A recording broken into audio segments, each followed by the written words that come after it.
विश्वानि देव सवितर्वितानि परासो यद् भद्रं तन्नासो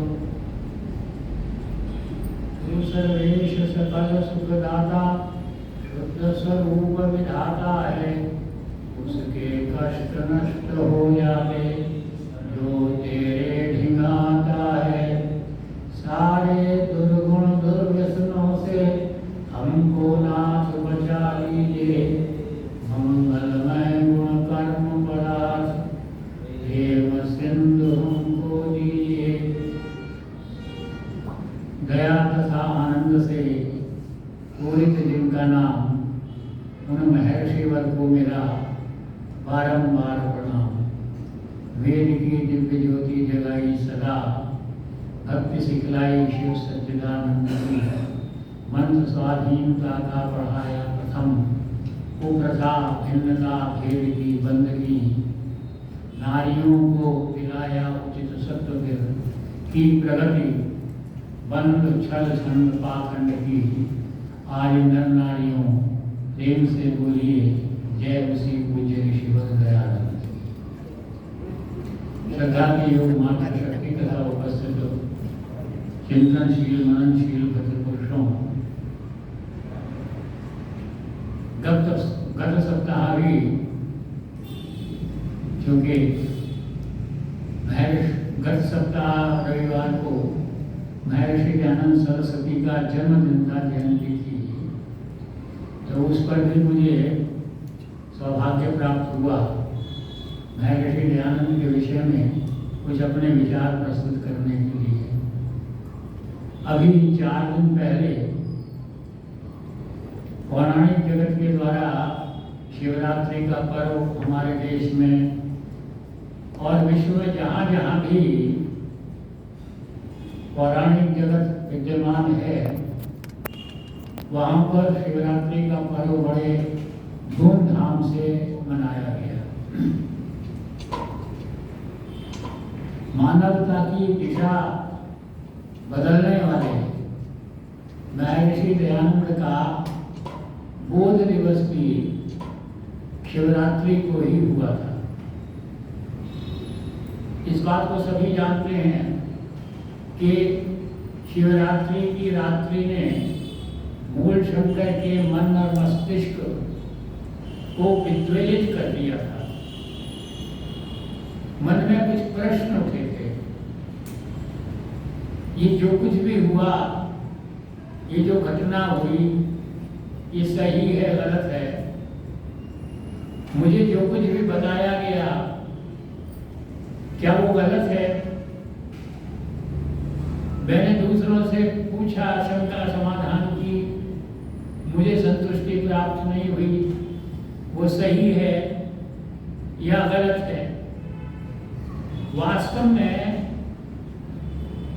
जो महापुरुष होते हैं, जो दिशा निर्देशक बनते हैं आगे चल करके, उनके सामने जब प्रश्न कोई उपस्थित होते हैं तो वो उन प्रश्नों के उत्तर, उनके समाधान ढूंढते हैं।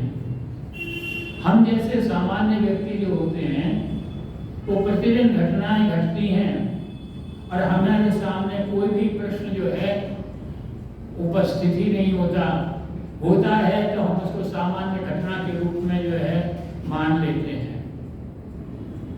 वस्तु स्थिति ये है कि जब प्रश्न पैदा होते हैं तब उनके उत्तर खोजे जाने चाहिए।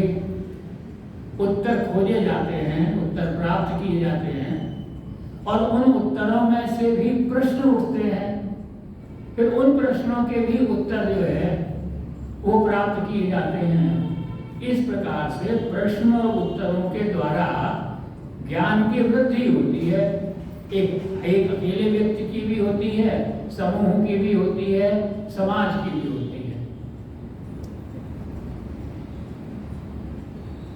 आज हमारी जो शिक्षा व्यवस्था है, उस शिक्षा व्यवस्था के अंदर जो शिक्षण पद्धति है, जो मेथड ऑफ टीचिंग्स हैं, शिक्षण विधियां हैं, उनके अंदर भी इस बात को स्वीकार किया गया और अनेकों शिक्षण विधि, अध्यापन विधियों के अंदर सबसे अधिक महत्व और सबसे ज्यादा प्रचलित जो मेथड ऑफ टीचिंग है वो यही प्रश्न उत्तर विधा, क्वेश्चन आंसर डिवाइस है, क्योंकि इसके द्वारा सुगमता से जो है वो ज्ञान प्राप्त किया जा सकता है।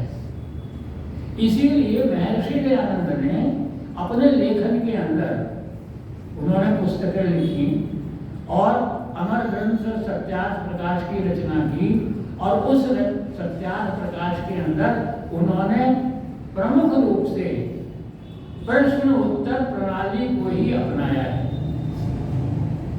इसके साथ साथ उन्होंने संवाद के अंदर, वार्तालाप के अंदर, उद्बोधन के अंदर, प्रवचन के अंदर भी उन्होंने शास्त्रार्थ प्रणाली को जो है वो बहुत अधिक महत्व दिया है। तो ये प्रश्नोत्तर प्रारंभ कहाँ से हुए? वो वहीं से हुए जब एक घटना देखी उन्होंने, मन में प्रश्न आया, वही प्रश्न आया, क्या है, क्यों है, कैसे है, यही प्रश्न प्रमुख रूप से जो है आते हैं। और उन प्रश्नों का उत्तर उन्होंने खोजा और हमको उनके उत्तर प्राप्त हुए, और केवल हमको ही उनके उत्तर प्राप्त नहीं हुए बल्कि पूरे समाज को उनके उत्तर प्राप्त हुए। जहां जहां ये प्रश्नोत्तर प्रणाली आती है वहीं समाज का ज्ञान बढ़ता है, वहीं समाज की जो है वो ज्ञान के साथ साथ उनके कार्य प्रणाली बढ़ती है, उनकी सुख और सुविधाएं और उन्नति और प्रगति का मार्ग जो है प्रशस्त होता है। एक वैज्ञानिक हुए हैं फैराडे। फैराडे ने के सम्मुख एक प्रश्न आया। प्रश्न ये आया कि ये बात सिद्ध हो चुकी थी कि विद्युत से, इलेक्ट्रिसिटी से चुंबकत्व बन सकता है, चुंबक बन सकता है, मैग्नेटिक फोर्स या मैग्नेट पैदा किया जा सकता है। फैराडे के मन में प्रश्न ये आया, तो क्या चुंबक से भी बिजली बन सकती है? और इस प्रश्न का उत्तर, चूंकि फैराडे एक फिजिसिस्ट थे, एक भौतिक विज्ञानी थे, और भौतिक विज्ञान में प्रश्न के उत्तर प्रमुख रूप से प्रयोग के द्वारा जो है दिए जाते हैं, तो उन्होंने एक चुंबक ले लिया, एक कॉइल ले ली, तार ले लिया, एक गैल्वेनोमीटर ले लिया और उन्होंने प्रयोग करना प्रारंभ किया। अनेकों स्थितियों में, अनेकों दशाओं के अंदर, अनेकों प्रकार से उन्होंने चुंबक रखा, लेकिन वो जो गैल्वेनोमीटर था, जो विद्युत की उपस्थिति, इलेक्ट्रिसिटी की प्रेजेंस बताता था, उसकी सुई नहीं हिली। लेकिन उन्होंने धीरज नहीं छोड़ा, अनेकों वर्षों तक यही प्रयोग करते रहे। लोग तो कहते हैं 7 वर्ष तक फैराडे ने जो है ये साधना करी थी, और अंत में जो है परेशान हुए और उन्होंने चुंबक जो है मेज के ऊपर फेंक दिया और गैल्वेनोमीटर की सुई हिल गई, और यह बात, इस प्रश्न का उत्तर मिल गया कि भाई चुंबक से जो है वो विद्युत पैदा की जा सकती है। तो आध्यात्मिक या धार्मिक क्षेत्र में नहीं, हमारे जीवन के प्रत्येक क्षेत्र के अंदर ये जो प्रश्नोत्तर प्रणाली है, ये हमारा मार्ग जो है प्रशस्त करती है, हमें आगे बढ़ने के लिए जो है रास्ता हमारा जो है साफ करती है। हम हवन करते हैं, हवन करते समय हम महर्षि दयानंद के द्वारा जो एक वैज्ञानिक पद्धति थी, बनाई गई थी, जो अपनी तरह से पूर्ण है अपने आप में, उस हवन में, लेकिन उसके अंदर अनेकों कर्मकांड होते हैं। उनके आगे प्रश्न होता है ये कि क्यों करें, ऐसा कैसे करें, हवन कुंड के सामने सब जगह क्यों बैठें, क्यों आचमन करें, किस प्रकार से करें, ये प्रश्न हमारे सामने आते हैं। और अगर इन प्रश्नों के उत्तर हमारे पास नहीं है और हम केवल मात्र एक रोबोट की तरह से जो है, एक मशीन की तरह से हवन करते हैं, तो जो हवन की जो मैकेनिकल प्रोसेस, यांत्रिक क्रियाएं उसके अंदर होती हैं, उनका तो हमको लाभ मिलेगा, लेकिन इसके अलावा दूसरा कोई भी लाभ हमको जो है प्राप्त नहीं होगा जब तक जो हमारे मन में प्रश्न उठे हैं उन प्रश्नों के उत्तर जो है हम प्राप्त नहीं कर लेते। शास्त्रकार ये लिखता है कि बिना जानकारी लिए हुए बिना ज्ञान प्राप्त किए हुए, बिना वेद मंत्रों के अर्थों को समझे हुए हम जो हवन करते हैं वो एक प्रकार से राख में अपनी आहुति डालते हैं। अर्थात जो उसका फल आना चाहिए वो हमको बहुत कम मात्रा में जो है वो प्राप्त होता है। तो वही प्रश्न तो दयानंद मूल शंकर के मन में आया था कि क्या यही वो शिव है, यही शंकर है जिसको कहा जाता है ये संपूर्ण जगत का मालिक है, ईश्वर है। तो जो अपनी रक्षा नहीं कर सकता वो मेरी रक्षा जो है वो किस प्रकार से करेगा। और इस प्रश्न का उत्तर प्राप्त करने के लिए और ईश्वर की सत्यता के बारे में, ईश्वर के अस्तित्व के बारे में और इसके साथ साथ मृत्यु के रहस्य के बारे में जानने के जो प्रश्न उठे थे उनका ज्ञान, उनके उत्तर प्राप्त करने के लिए महर्षि दयानंद जो है घर से निकल पड़े। अनेकों कष्ट उठाए, जीवन का बहुत बड़ा भाग उन्होंने इसके अंदर व्यतीत किया और अंत में जो है जो सत्य वो प्राप्त करना चाहते थे उस सत्य को उन्होंने प्राप्त कर लिया और हमारे सम्मुख जो है उसको रख दिया, ईश्वर के वास्तविक स्वरूप को हमारे सामने रख दिया। दयानंद की विशेषता ये थी कि कोई भी क्षेत्र हो उस क्षेत्र के अंदर दयानंद ने अगर खोज की तो अगर मैं सबको एक साथ मिला दूं तो एक शब्द में कह सकता हूं कि दयानंद ने सत्य की खोज की। दयानंद ने सत्य को ही अपने जीवन के अंदर अपनाया और उस खोज को निकाला, उस खोज को अंगीकार किया। पहले खोज को समझा, फिर उसको अंगीकार किया, उसको धारण किया और फिर सबको उस सत्य को ग्रहण करने के लिए जो है निर्देश दिया। आर्य समाज का एक नियम है, चौथा नियम आप सबको पता है, अभी पाठ किया था, तो उसके बारे में जो निर्देश किया। तो अगर मैं दयानंद के सारे विशेषणों को मिलाऊं, देखूं, तो जो सर्वश्रेष्ठ विशेषण दयानंद के लिए जो है प्रयोग किया जा सकता है, जो सबसे श्रेष्ठ गुण दयानंद का था, यह यूं कहूं कि जो दयानंद का पर्यायवाची शब्द था वो था सत्य।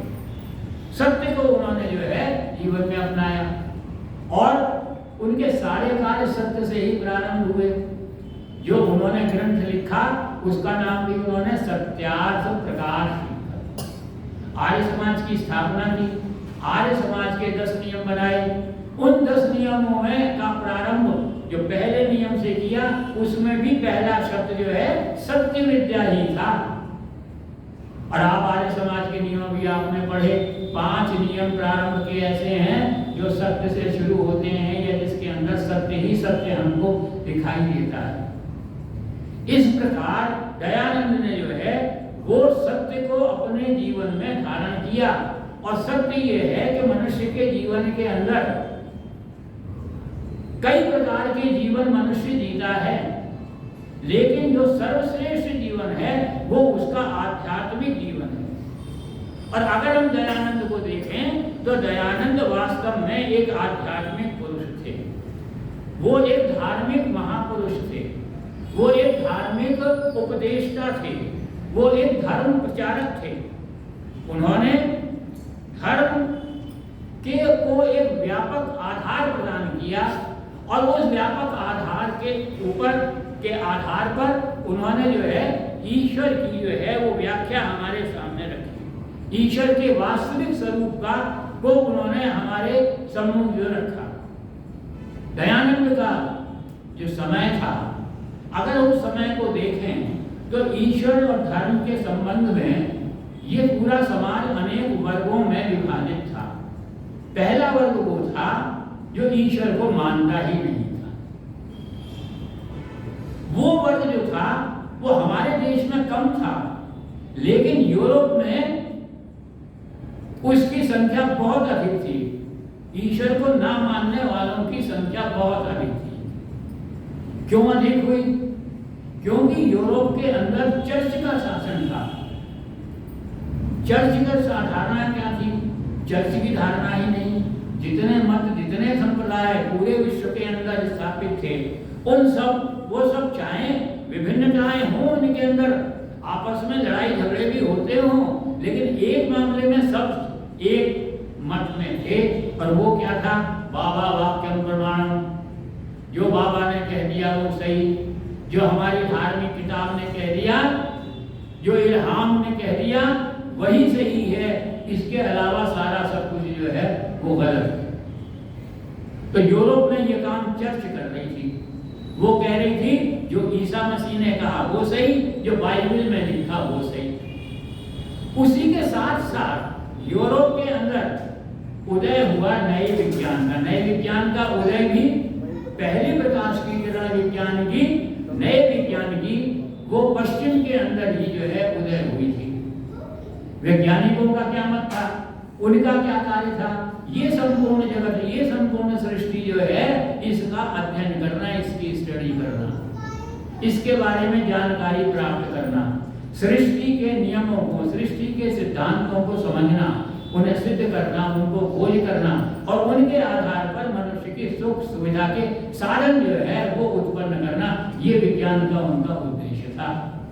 उन्होंने सृष्टि के नियमों को खोजा। अब उन्होंने जो सृष्टि के नियम खोजे, शुरू में गैलीलियो हुए, ब्रूनो हुए, पहला नियम उन्होंने बताया, भाई ये पृथ्वी गोल है।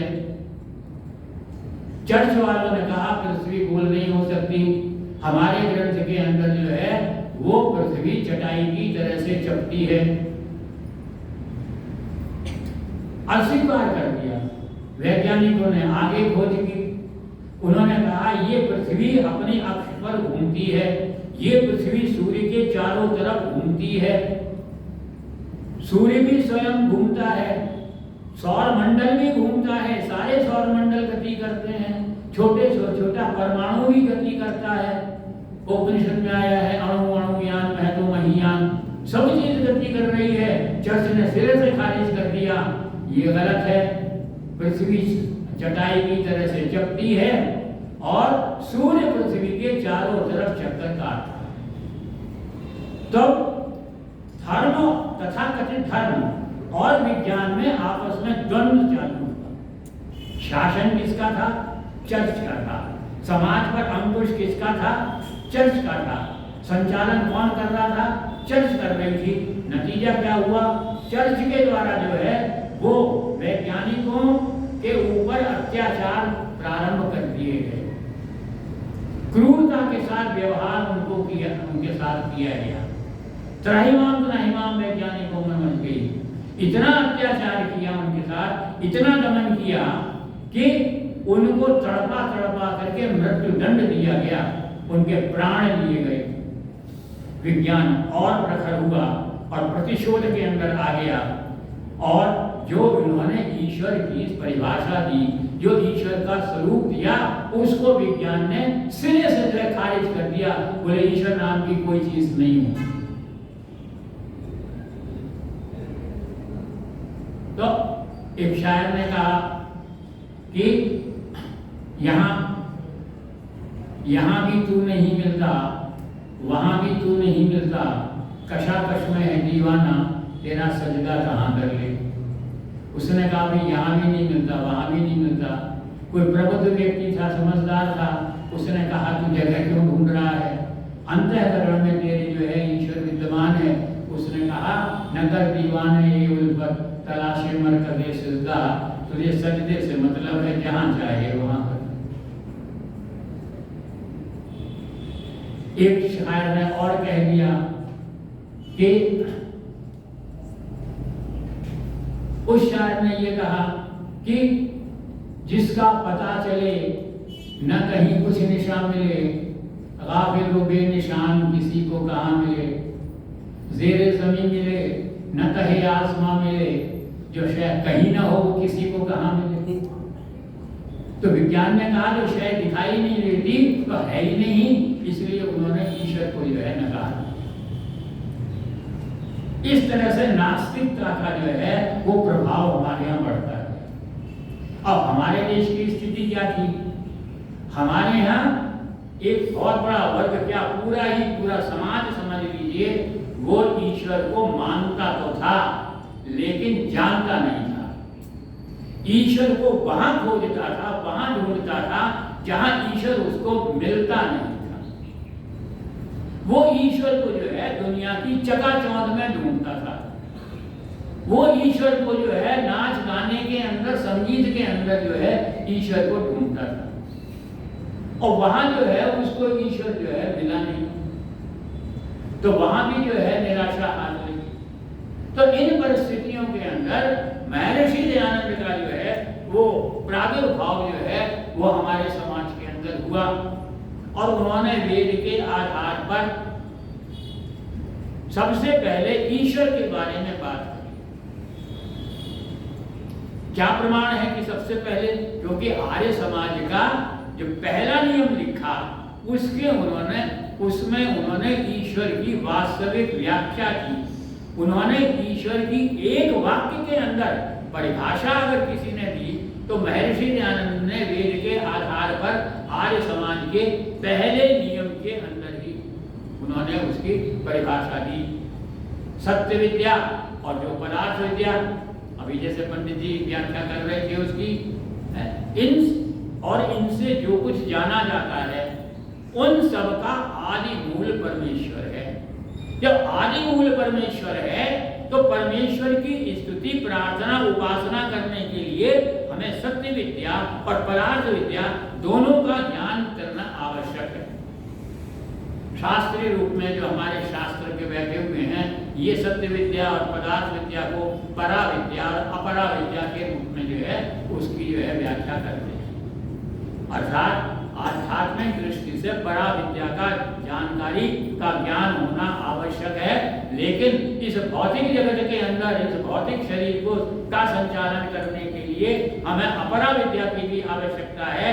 इस सृष्टि का ज्ञान भी जो है वो हमारे लिए होना आवश्यक है, और इस सृष्टि का ज्ञान प्राप्त करेंगे और उसके साथ साथ ईश्वर का वास्तविक स्वरूप हमको कहां से प्राप्त होगा। तो महर्षि दयानंद ने इस संबंध में कहा, इन सब का आदि स्रोत जो है वेद है। तो नारा दिया वेदों की ओर लौटो, अब वेदों का ज्ञान प्राप्त करो, तब तुम्हें जो है ईश्वर का वास्तविक स्वरूप तुम्हारे सामने आएगा। और आर्य समाज के दूसरे नियम में ही महर्षि दयानंद ने ईश्वर के वास्तविक स्वरूप को, ईश्वर के वास्तविक गुण, कर्म, स्वभाव को उन्होंने स्पष्ट रूप से ला करके रख दिया। क्यों? उन्होंने कहा ईश्वर की स्तुति, प्रार्थना, उपासना करनी है तो पहले स्तुति करो। स्तुति क्यों करो? क्योंकि सबसे पहले आवश्यक है उस परम पिता परमात्मा जगत नियंता से आपकी प्रीति होनी चाहिए। प्रीति की स्थापना, प्रीति कैसे होगी? स्तुति से होगी। और स्तुति कैसे करोगे? उसके गण, गुण, कर्म, स्वभाव को समझोगे। जो उसने निर्माण किया है सृष्टि का, उस सृष्टि को जब तक नहीं जानोगे तब तक उस सृष्टि की रचना करने वाले के बारे में कैसे जानोगे? कैसे उसकी विशेषता तुम्हें पता लगेगी? तो इसलिए जो है उसको समझो, गुण, कर्म, स्वभाव को समझो सबसे पहले। और साथ में ये भी कहा कि गुण, कर्म, स्वभाव को समझो और अपने गुण, कर्म, स्वभाव को ईश्वर के गुण, कर्म, स्वभाव के अनुसार ढालो। अब वो गुण, कर्म, स्वभाव क्या हो? तो उन्होंने कह दिया वेद पढ़ो, स्मृतियां पढ़ो। अब इतना समय किसके पास है कि वेद पढ़े, स्मृतियां पढ़े? तो बीज रूप में आर्य समाज का दूसरा नियम दे दिया कि प्रमुख रूप से अगर ईश्वर के गुण, कर्म, स्वभाव को जानना चाहते हो तो आर्य समाज का दूसरा नियम तो याद कर लो। ईश्वर सच्चिदानंद स्वरूप, निराकार, सर्वशक्तिमान, दयालु, अजन्मा, अनंत, निर्विकार, अनादि, अनुपम, सर्वाधार, सर्वेश्वर, सर्वव्यापक, सर्वंतर्यामी, अजर, अमर, अभय, नित्य, पवित्र और सृष्टि करता है। इसी की उपासना करने योग्य है। तो ये गुण, कर्म, स्वभाव दिए ईश्वर के बारे में, ईश्वर का वास्तविक स्वरूप जो है महर्षि दयानंद ने जो है समाज के सम्मुख रखा। और इन दो प्रश्नों का नहीं, समस्त प्रश्नों का उत्तर अगर जानना चाहते हो तो वेदों की तरफ लौटो। तो तीसरा आर्य समाज का नियम उन्होंने दे दिया, वेद सब सत्य विद्याओं की पुस्तक है, वेद का पढ़ना पढ़ाना सुनना सुनाना सब आर्यों का परम धर्म है। मैं आपसे निवेदन करूं, महर्षि दयानंद के विषय में अभी उनकी 201वीं जयंती मनाई गई। अब आर्य समाज का 150 साल हो रहे हैं, 150 साल हो रहे हैं। बड़े विशाल जो हैं वो सम्मेलन किए जा रहे हैं, आयोजन किए जा रहे हैं, बड़े बड़े मंच जो है सजाए जा रहे हैं और बड़े बड़े राष्ट्र नायक उनके अंदर हमारे यहाँ पधार रहे हैं। कोई कहता है दयानंद जो है वो स्वतंत्रता संग्राम के सूत्रधार थे।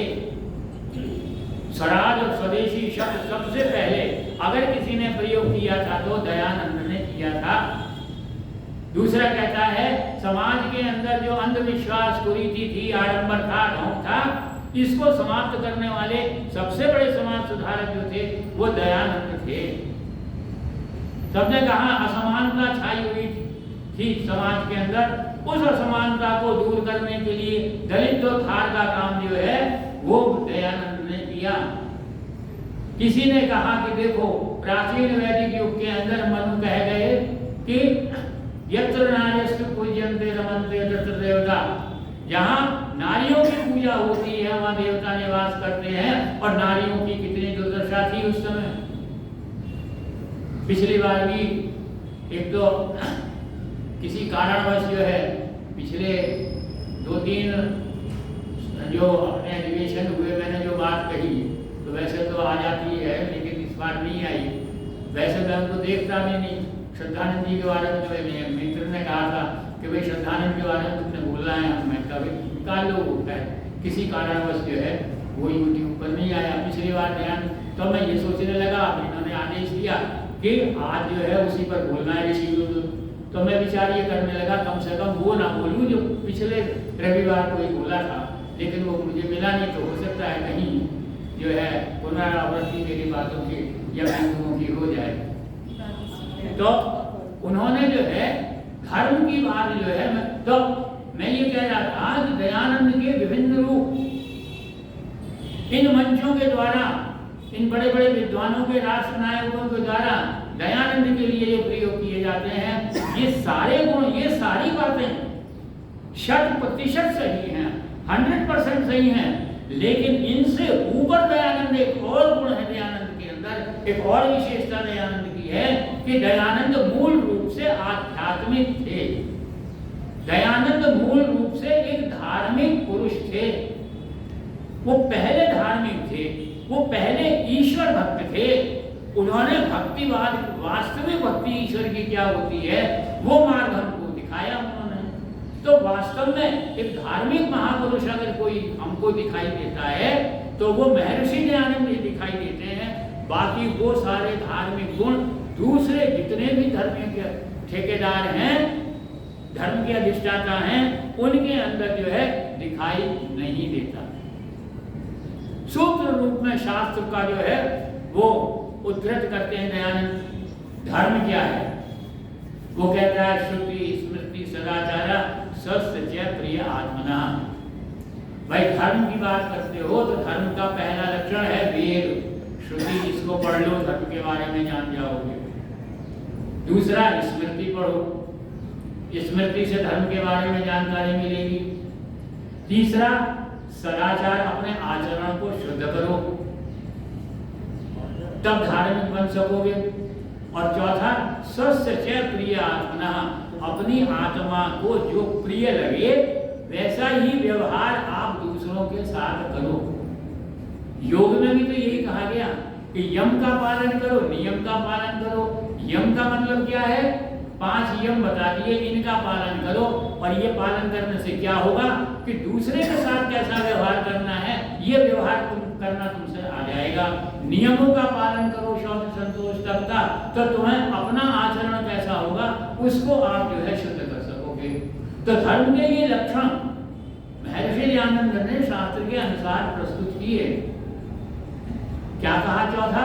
सस्य प्रियात्मना, एक और जगह कहा गया है आत्मनः प्रतिकूलानि परेषां न समाचरे, अपनी आत्मा के प्रतिकूल जो कार्य हो वो दूसरों के साथ वैसा व्यवहार कदापि मत करो। लेकिन इन सब ये तो 4 लक्षण बीज रूप में बताए, विस्तृत व्यापक रूप में धर्म का लक्षणों का जो है अगर किसी ने वर्णन किया तो वो हमारे विधान के निर्माण के जो सम्राट हुए हैं स्वयं मनु, उन्होंने धर्म के 10 लक्षण बताए हैं।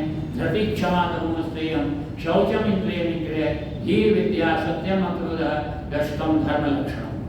उन्होंने कहा 10 लक्षण धर्म के होते हैं, इनको जीवन के अंदर धारण करो। दयानंद क्यों धार्मिक पुरुष थे? इसलिए धार्मिक पुरुष थे कि धर्म के 10 लक्षणों का दयानंद ने अपने जीवन के हर क्षण हर पल के अंदर उन्होंने जो है पालन किया। पहला जो है वो क्या आता है, वो आता है धृति, धैर्य। जीवन में प्रारंभ में बाल्यावस्था में जब घर से बाहर निकले और घर से बाहर निकलते ही उनके ऊपर आपत्तियों और विपत्तियों के जो है वो पहाड़ जो है आने शुरू हो गए। जब घर से निकले सब कुछ पता करने के लिए, तब क्या था, कभी मरुथल किया जाए वन, कभी कांटों वाला, कभी बर्फानी पहाड़ी, कभी नदी नाला, हुआ लथपथ लहू से तन पड़ा पाँव छाला, फेंके पत्थर किसी ने सांप विषैला काला, खड्ग चमकाया किसी ने तो किसी ने भाला, दिया नादानों ने कितनी बार इस प्याला, फिर भी पीछे न हटा सत्य का वो मतवाला। उस धैर्य को उन्होंने धारण किया।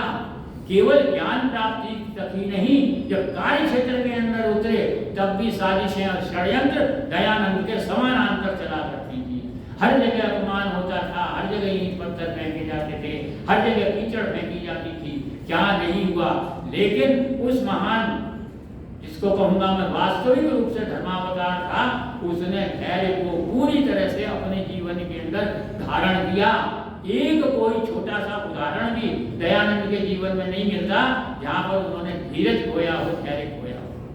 हमेशा उनके मुखमंडल पर जो है एक आभा दिखाई देती थी, एक अद्भुत मुस्कान ही दिखाई देती थी दयानंद के जीवन में। धैर्य का उन्होंने इस प्रकार से पालन। दूसरा है क्षमा। क्षमा के तो दयानंद अवतार थे। अब हमारे समाज के अंदर है क्षमा के दूसरे अवतार भी बताए जाते हैं। एक अवतार हुए, उन्होंने एक नारा दिया, कोई तुम्हारे दाहिने गाल पर चपत मारे तो बायां भी आगे कर दो। और उन्होंने क्या किया, मैं सबके गुनाह माफ करता हूं।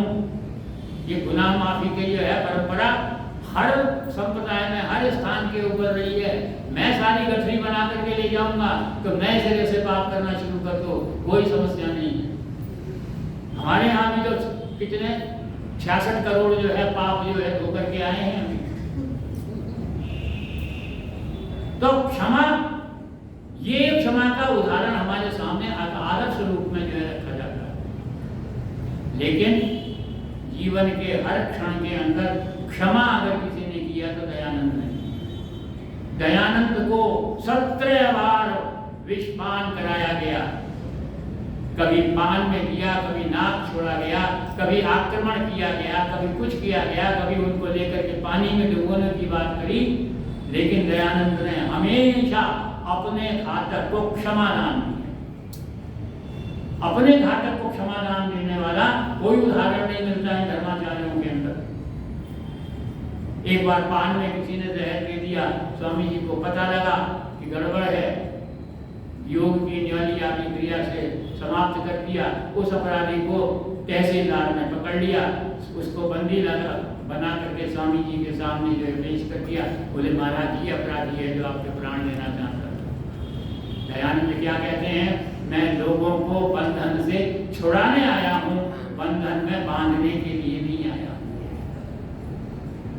और सबसे बड़ी बात, जिसने उनके प्राण लिए, प्राण हरे, उसको कहते हैं जगन्नाथ जो कुछ तूने किया चल कर दिया, लेकिन प्रातःकाल होते ही महाराणा जोधपुर तुझे जो है मृत्यु दंड दे देंगे।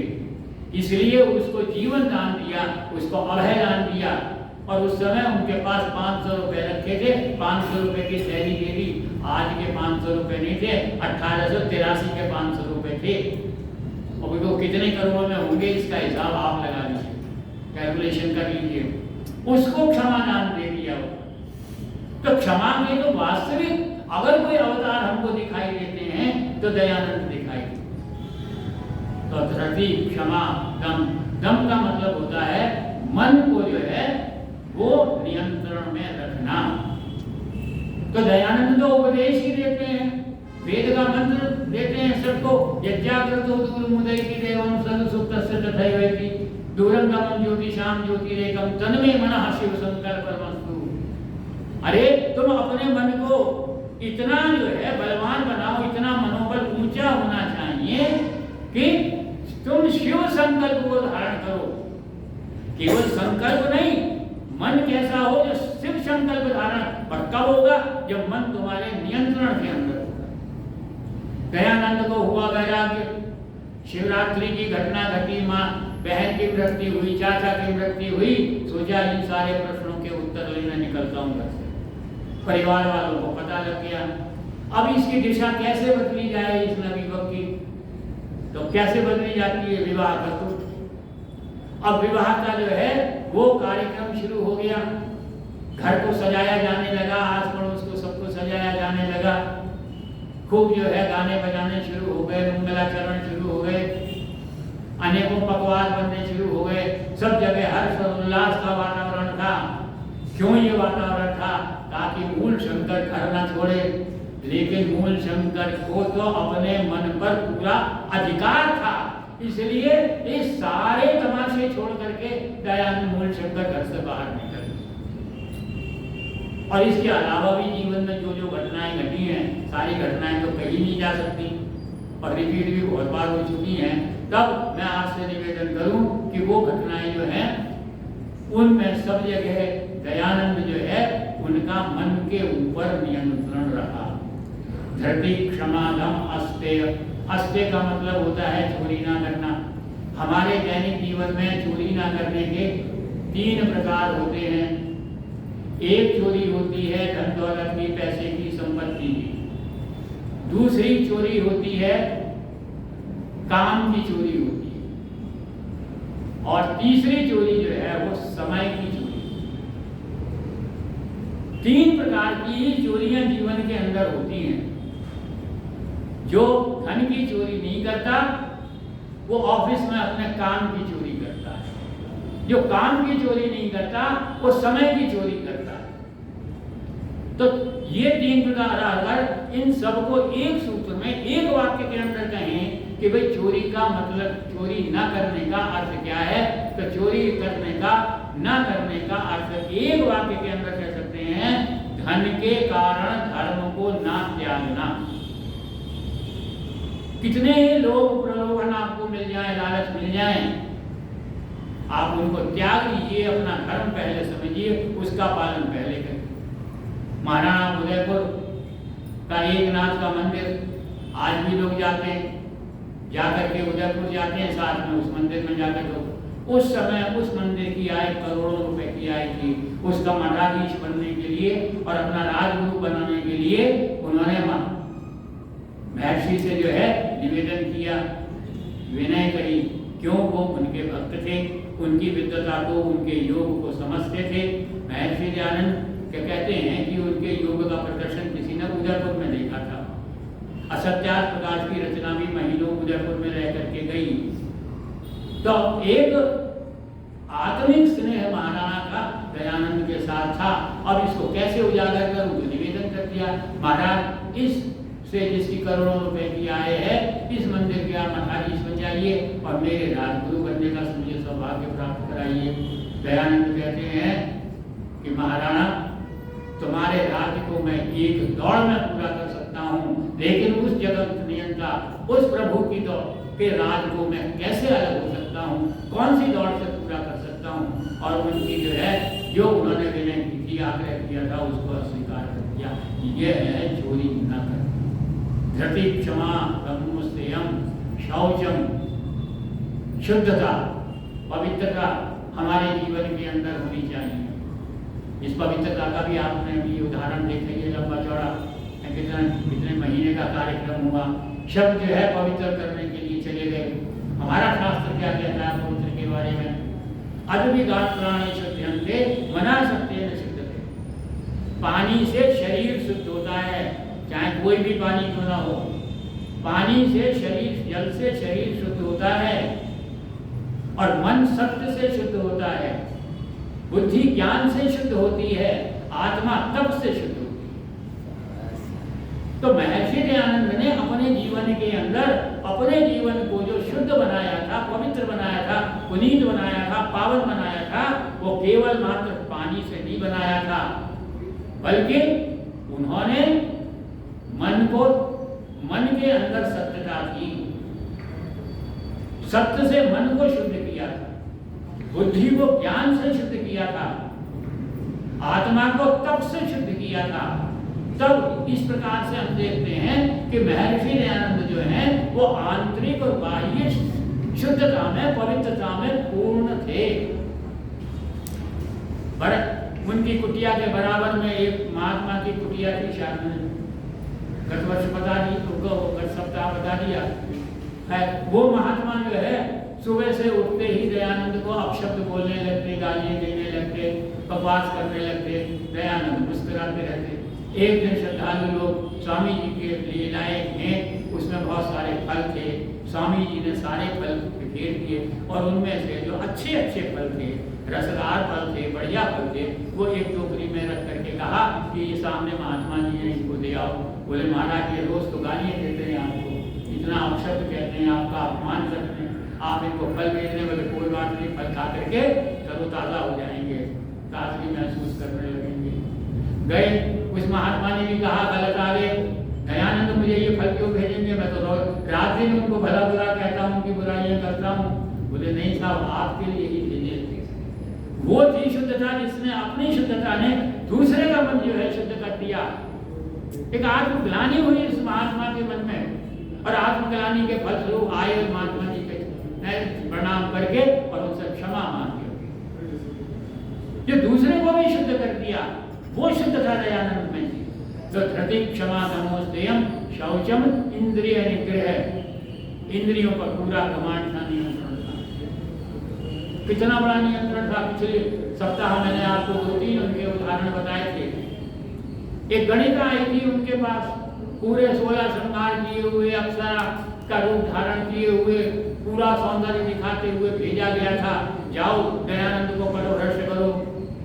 दयानंद ने देखा, दयानंद ने सिर झुका करके, आंखें झुका करके उसे माता कह करके प्रणाम किया। जैसे ही माता शब्द सुना, सारी दुर्भावना समाप्त हो गई और स्वामी जी को प्रणाम करके वापस चली गई। यह था उनका इंद्रिय निग्रह। कहीं पर भी इंद्रियां विचलित नहीं हुई दयानंद की। पूरा जीवन उठा करके देखिए तो इंद्रिय निग्रह, धृति क्षमा दमोस्तेयम शौचम इंद्रिय निग्रह, हीर, हीर का मतलब होता है बुद्धि। और दयानंद क्या थे? दयानंद ने इनका मुकाबला यही तो कह करके किया। उन्होंने कहा धर्म ईश्वर में अकल का दखल नहीं चलता। दयानंद कहते थे हर बात को तर्क और विवेक की कसौटी पर कसो।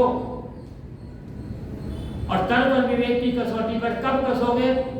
जब तुम अपनी बुद्धि का प्रयोग करोगे। दयानंद ने सर्वश्रेष्ठ प्रार्थना कौन सी बताई?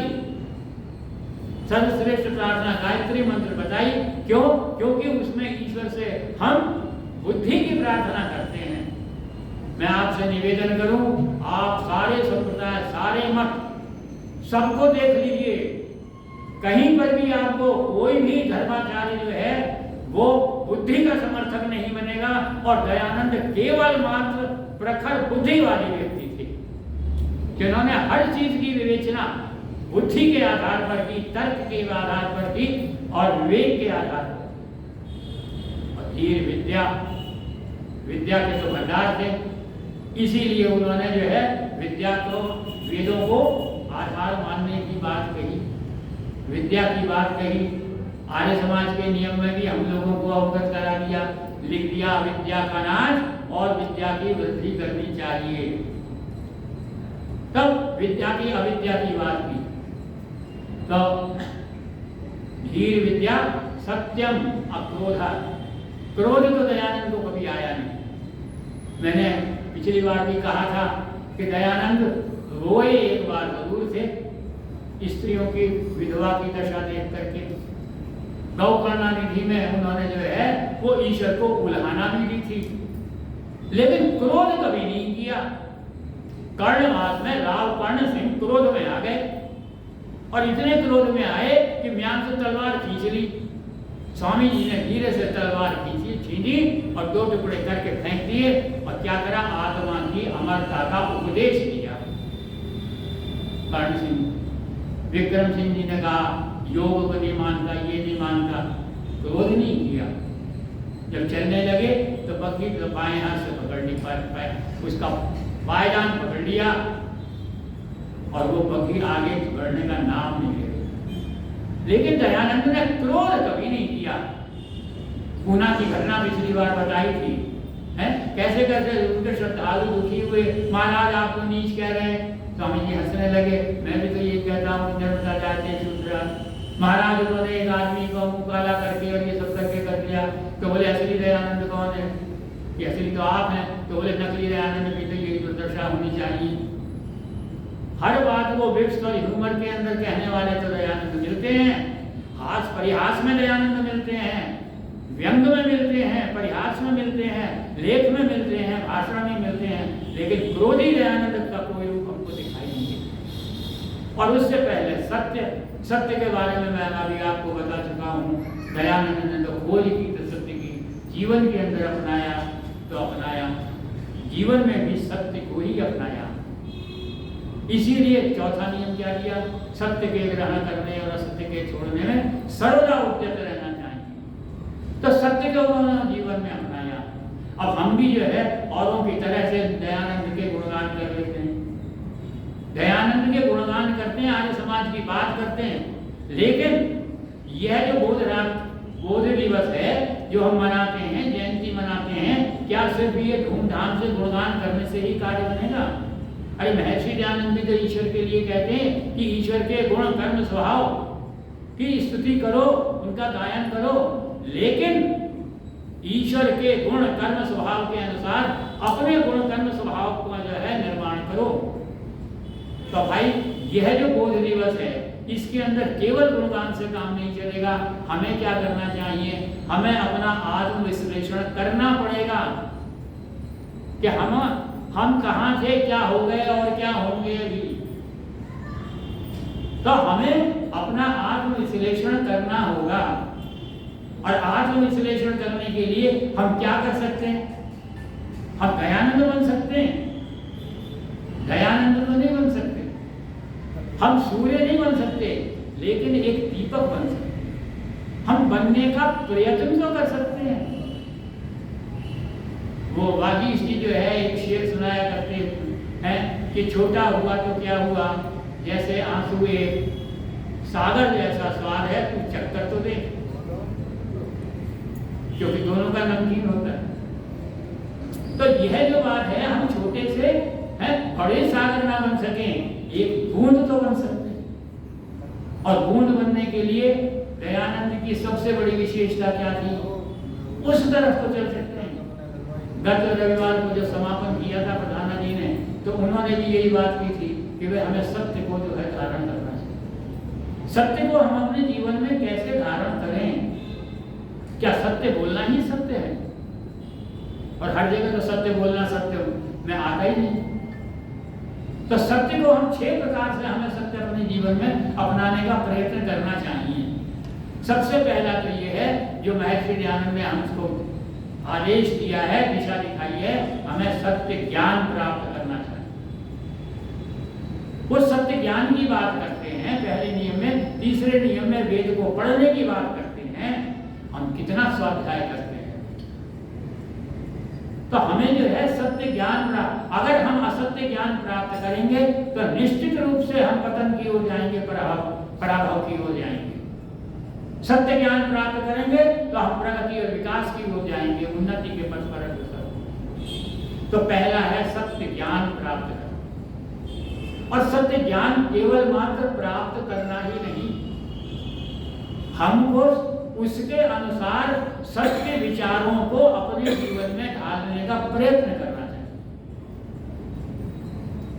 और विचारों को अपने जीवन में ढालने के लिए एक सत्य और भी हमारा जो है वो सपोर्ट करता है, समर्थन करता है, बल देता है, और वो होता है सत्य संग, सत्संग। हम कुछ नहीं कर सकते। तो आर्य समाज, अगर हम दयानंद के अपने आप को शिष्य मानते हैं तो सत्संग में तो आ ही सकते हैं। और इस सत्संग ने तो ना जाने कितनों की जो है दिनचर्या बदल के रख दी, चरित्र बदल करके रख दिया। मुंशी राम को श्रद्धानंद बना दिया, अमी चंद को भक्त अमी चंद बना दिया। तो सत्संग में तो आ सकते हैं। पिछली बार तो राणा जी ने काफी इसमें विशेष व्याख्या करी थी। तो हमको सत्संग जो है वो अपनाना चाहिए।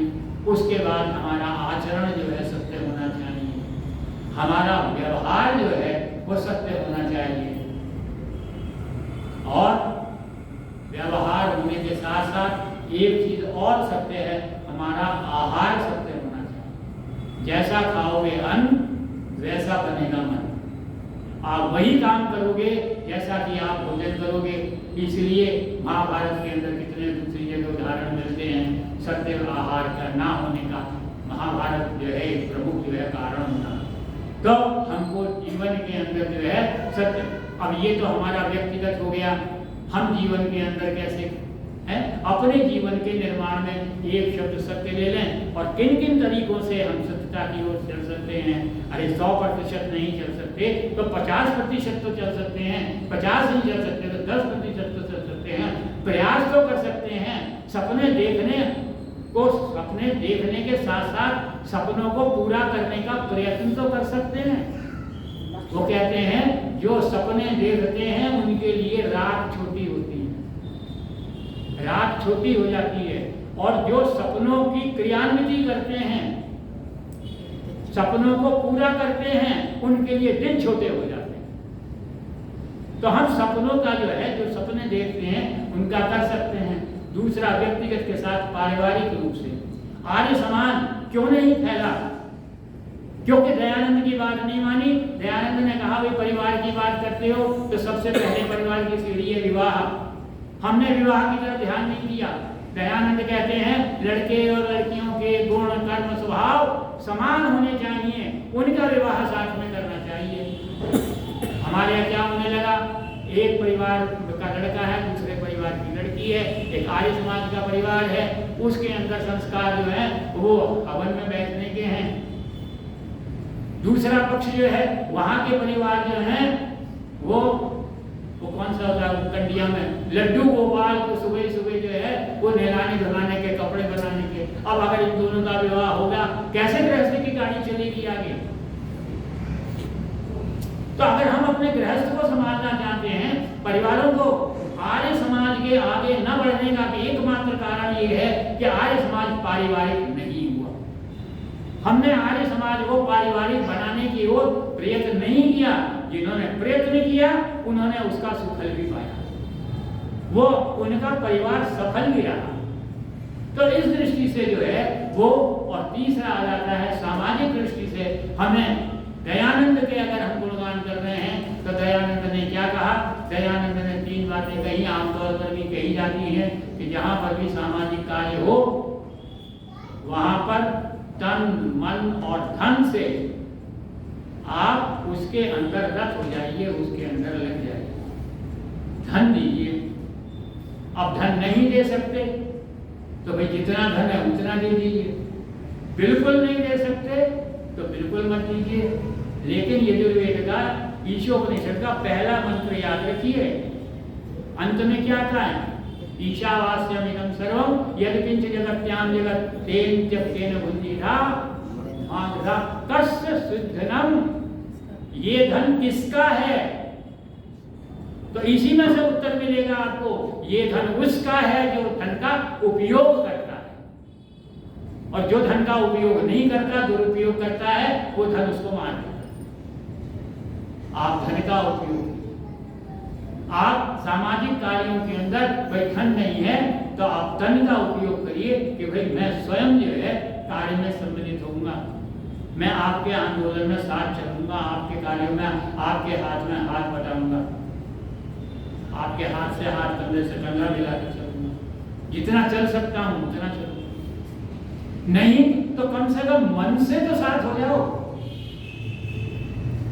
मन तो आपका ऐसा हो कि आप उसके साथ, आर्य समाज के साथ जुड़े हुए, आर्य समाज की अच्छी बातों को का आप जो है वो समर्थन तो कर सकते हो, आप प्रेरणा तो दे सकते हो।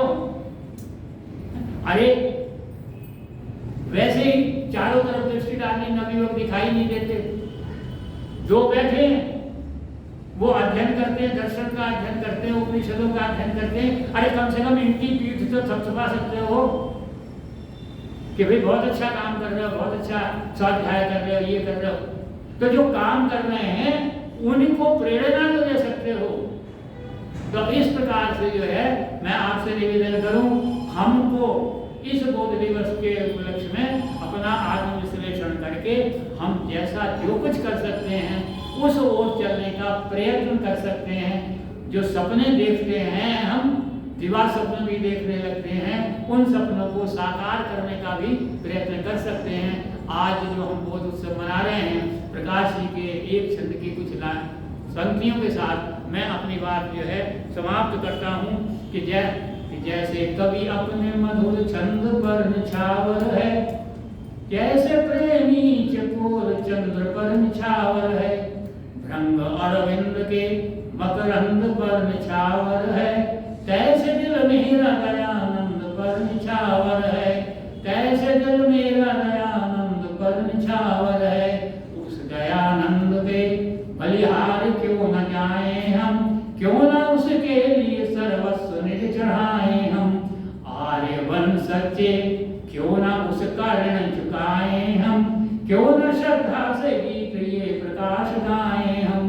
यूं तो कितने ही महापुरुष हुए दुनिया में, कोई गुरुदेव दयानंद सा देखा न सुना। यूं तो कितने ही महापुरुष हुए दुनिया में, कोई गुरुदेव दयानंद सा देखा न सुना, कोई गुरुदेव